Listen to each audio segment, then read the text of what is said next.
World cup final match, नौजवान security एहलकार को चकमा देकर बीच मैदान में आ गया। फलस्तीन के हामी नौजवान ने जाकर विराट कोहली को गले लगा लिया।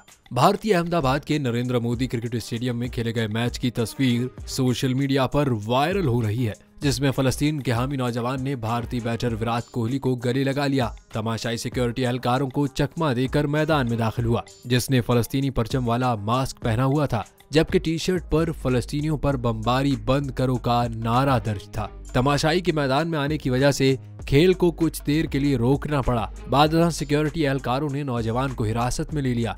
पूछताछ के दौरान नौजवान ने कहा कि वो इसलिए मैदान में आया क्योंकि वो विराट कोहली से मिलना चाहता था और टी शर्ट इसलिए पहनी क्योंकि वो फलस्तीन की हिमायत करता है।